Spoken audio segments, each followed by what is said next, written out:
بسم الله الرحمن الرحيم.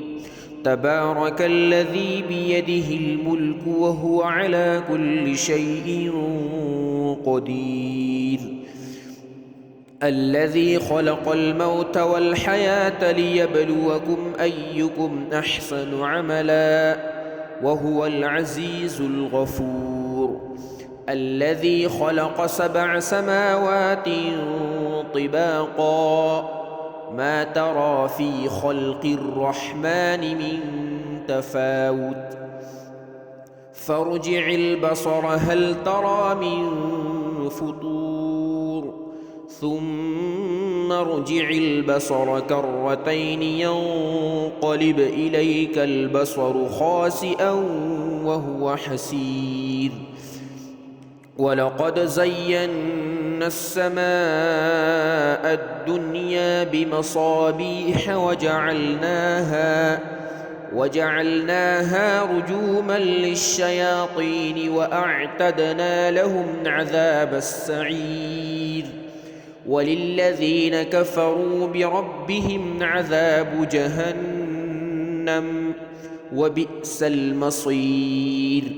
إذا ألقوا فيها سمعوا لها شهيقا وهي تفور تكاد تميز من الغيظ كلما ألقي فيها فوج سألهم خزنتها ألم يأتكم نذير قالوا بلى قد جاءنا نذير فكذبنا وقلنا ما نزل الله من شيء إن أنتم إلا في ضلال كبير. وقالوا لو كنا نسمع أو نعقل ما كنا في أصحاب السعير. إن الذين يخشون ربهم بالغيب لهم مغفرة وأجر كبير. وأسروا قولكم أو اجهروا به إنه عليم بذات الصدور. ألا يعلم من خلق وهو اللطيف الخبير. هو الذي جعل لكم الأرض ذلولا فامشوا في مناكبها وكلوا من رزقه وإليه النشور. أأمنتم من في السماء أن يخسف بكم الأرض فإذا هي تمور أم أمنتم من في السماء أن يرسل عليكم حاصبا فستعلمون كيف نذير.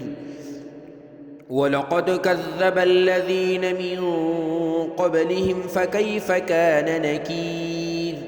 أولم يروا إلى الطير فوقهم صافات ويقبضن ما يمسكهن إلا الرحمن إنه بكل شيء بصير. أمن هذا الذي هو جند لكم ينصركم من دون الرحمن إن الكافرون إلا في غرور. أمن هذا الذي يرزقكم إن أمسك رزقه بل لجوا في عتو ونفور. أفمن يمشي مكبا على وجهه أهدى أمن يمشي سويا على صراط مستقيم. قل هو الذي أنشأكم وجعل لكم السمع والأبصار والأفئدة قليلا ما تشكرون قل هو الذي ذرأكم في الأرض وإليه تحشرون ويقولون متى هذا الوعد إن كنتم صادقين قل إنما العلم عند الله وإنما أنا نذير مبين فلما رأوه زلفة سيئت وجوه الذين كفروا وقيل هذا الذي كنتم به تدعون قل أرأيتم إن أهلكني الله ومن معي أو رحمنا فمن يجير الكافرين من عذاب أليم قل هو الرحمن آمنا به وعليه توكلنا فستعلمون من هو في ضلال مبين قل أرأيتم إن أصبح ماؤكم غورا فمن يأتيكم بماء معين